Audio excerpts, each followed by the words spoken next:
Welcome আমার চ্যানেলে আপনাদের সকলকে নমস্কার। আমি আজকে একটা রান্না নিয়ে এসেছি, একটা ডিশ বলতে পারেন। পালং, তার জন্যে সেটার নাম হচ্ছে পালং কর্ন। তার জন্য প্রথম লাগবে পালং শাক 1.5 আটির মতন আমি অল্প সেদ্ধ করে বেটে নিয়েছি মিক্সিতে। আর মাঝারি সাইজের একটা পেঁয়াজ, সেটা কুচিয়ে নিয়েছি। আর লাগবে রসুন এই 14টা কোয়া নিয়েছি, রসুনের 14টা কোয়া বেটে নিয়েছি। কাঁচা লঙ্কা লাগবে 2 থেকে 3টে, যে যেরকম ঝাল খাবেন সেরকম বুঝে নিতে হবে। আর লাগবে এতে টমেটো পিউরি, আর কসুরি মেথি লাগবে 2 চামচের মতন আমি নিয়েছি কসুরি মেথি। আর লাগবে ভাজা মশলার মধ্যে আছে আপনাদের 1 চামচ জিরে, 1 চামচ ধনে, 1 চামচ ধনে, আর 3টে ছোটো এলাচ, আর 3টে লবঙ্গ, আর ওই 1 আঙ্গুলের 1 কড়ের মতন দারচিনি। এটা একসাথে শুকনো খোলায় আমি চাটুতে ভেজে নিয়ে নাড়াচাড়া করে একটু ভেজে নিয়ে তারপর এটা বেটে নিয়েছি, মানে গুঁড়ো করে নিয়েছি মিক্সিতে। এই হচ্ছে আমার রান্নার ইনগ্রিডিয়েন্টসটা। যা যা উপকরণ লাগবে সেটা আমি দেখিয়ে দিলাম। এবার আমি রান্নায় চলে যাব। এবার আমি রান্নাটা করব, তার জন্য গ্যাস জ্বালিয়ে নিচ্ছি। গ্যাসটা লো ফ্লেমে লাগবো প্রথম।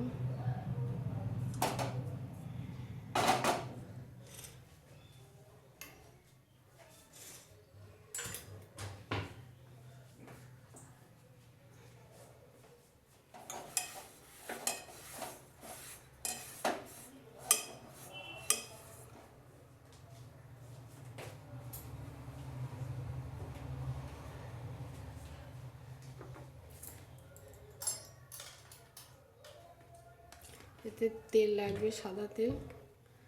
আমি প্রথম 2 চামচের মতনই দিচ্ছি।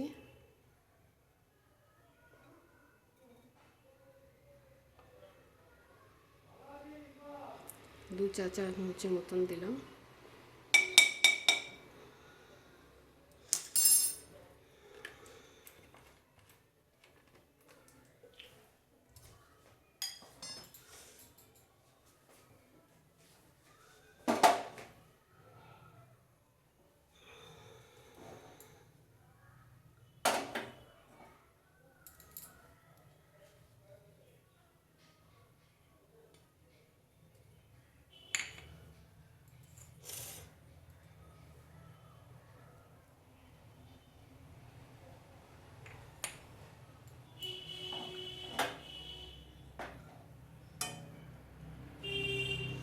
তেল গরম হয়ে গিয়েছে, আমি প্রথম কাঁচা লঙ্কা কুচিটা দিয়ে দিলাম।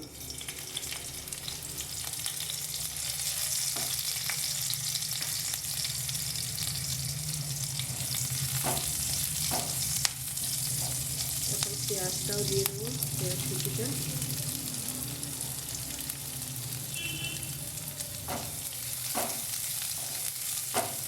পেঁয়াজটা 1 মিনিটের মতন ভাজবো, একটু সামান্য লাল লাল হবে। মোটামুটি একটু লাল হয়েছে। এবার রসুনটাও দিয়ে দেবো। 14 কোয়া মতন আছে, এতে 14টা কোয়া আছে রসুনের, এটা বেটে নিয়েছি। এবার এখানে একটু নাড়াচাড়া করে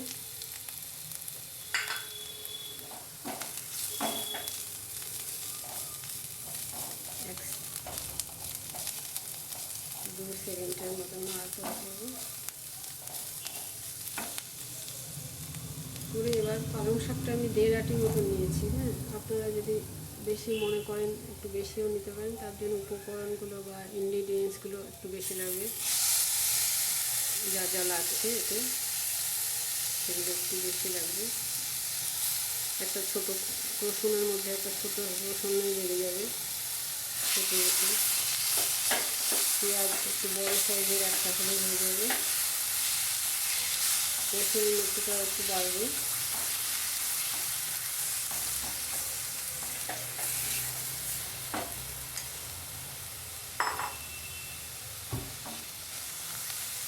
আমি আর একটু তেল দেবো, একটু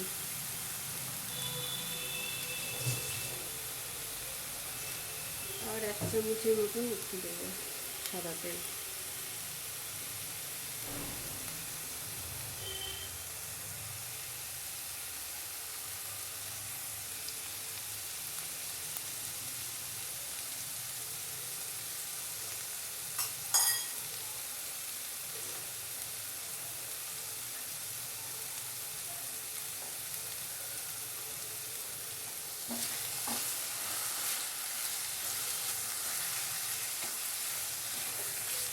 এটা ঢাকা দেবো না, ঢাকা দিলে আবার জল বাষ্প হয়ে জল গলে যাবে। জলটাকে আমি ঝরিয়ে নিয়ে তারপরে বেটে নিয়েছিলাম।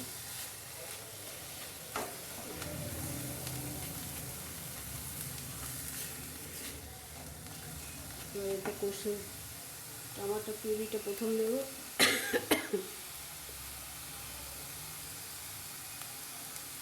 টমেটো পিউরি 2 চামচের মতো, 2 টেবিল স্পুনের মতন দিয়েছি। টমেটো পিউরি দিলাম। এবার দেবো কাসুরি মেথিটা। ফ্লেমটা কমিয়ে দিলাম একটু।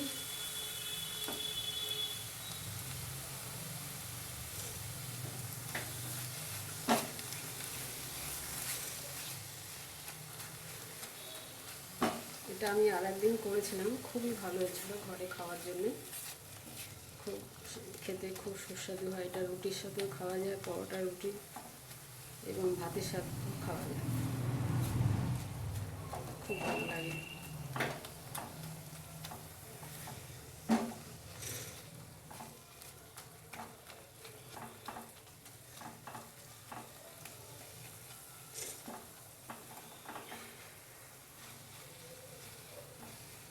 অনেকটাই টেনে গেছে। এবার ভাজা মশলাটা দেবো।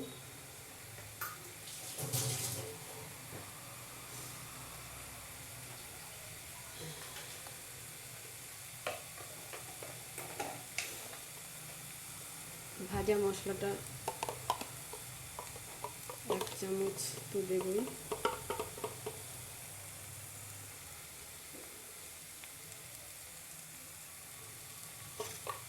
আরও 1/2 চামচ দিলাম। এটাই টুইস্ট এই রান্নাটার, ভাজা মশলাটা। এবার গ্যাস বন্ধ করে দিলাম, গ্যাস অফ করে দিলাম।